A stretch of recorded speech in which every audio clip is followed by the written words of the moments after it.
The silver miniature poodle had belonged to her husband first. Eleanor Vance had not expected to love Biscuit as much as she did. She had been a cat person for most of her life, or rather, she had not been a dog person, which was not quite the same thing. When her husband Raymond had brought Biscuit home as a puppy, small enough to sit in the front pocket of a flannel shirt, she had said the word fine in the specific way that meant she had conditions she intended to articulate later. She had articulated them. Biscuit had ignored them. By the time Raymond died, 4 years ago, Tuesday, in the particular unhurried way of a man who had never hurried about anything in 74 years, Biscuit had installed himself so thoroughly in the fabric of her daily life that the question of what would happen to him had never once come up. He was 6 now, silver gray, clipped, small enough to curl into a perfect circle on the reading chair beside her. She was a retired librarian who had spent 40 years in the company of books.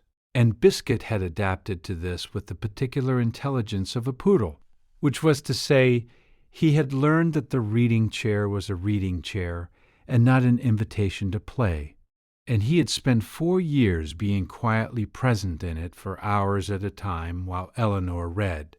He had never interrupted her afternoon reading.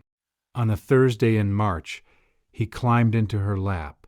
She was reading a novel she had started twice and was finally committed to finishing, and Biscuit had been in his customary position on the chair beside her when he stood up, stepped across to her lap, and sat down. This was not unprecedented.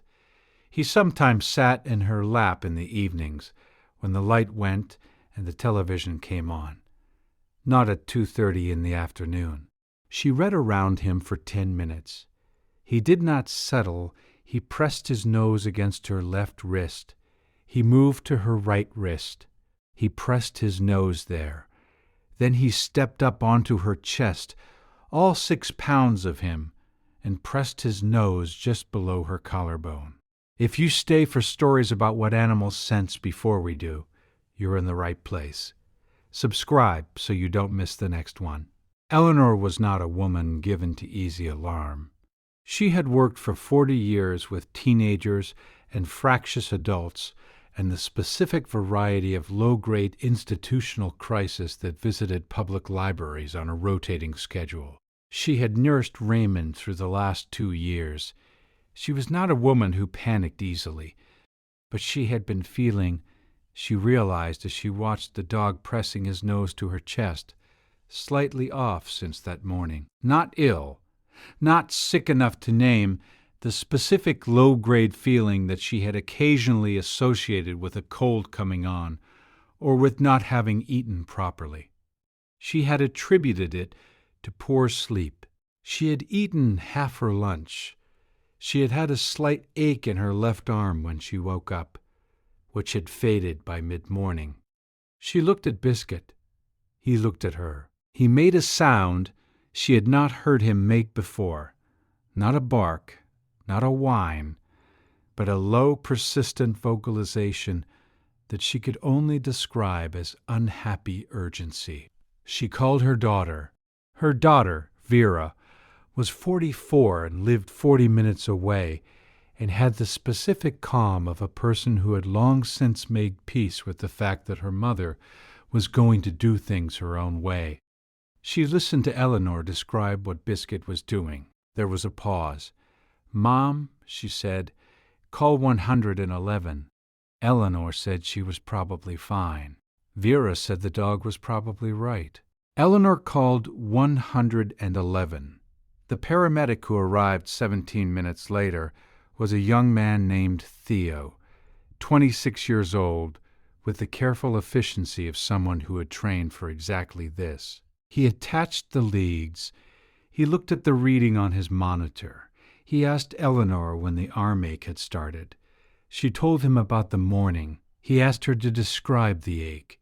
She described it. He made a call on his radio that used clinical language she had spent 40 years cataloging book spines and not reading. She caught the words Elevated troponin risk in transport priority. Has your dog ever done something you couldn't explain until it was the only thing that made sense? Tell us in the comments. These stories deserve to be heard.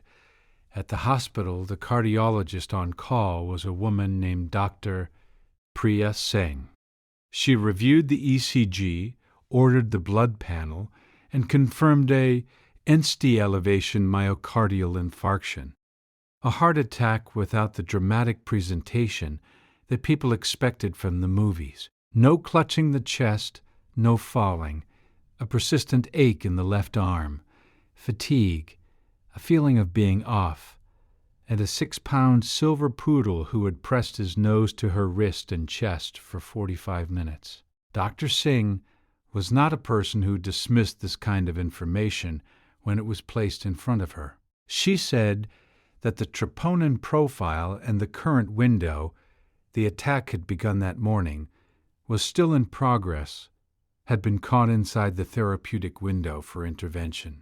The difference in outcome between early and late presentation in this type of cardiac event was well documented. She said this in the clinical, even language of someone delivering information rather than comfort. Then she said, "What made you call?" Eleanor said the dog. Dr. Singh looked at her chart. She looked at the time of the 111 call. The dog was right, she said. Every guardian deserves to be recognized, even the ones who never ask for anything in return. If stories like this matter to you, subscribe so you never miss the next one. Biscuit was at Vera's house when Eleanor came home 3 days later. He greeted her at the door, not frantic. He was not a frantic dog, but with the particular attentiveness she had come to recognize as his version of concern. He followed her to the reading chair. He climbed into his position on the chair beside hers. He did not climb into her lap.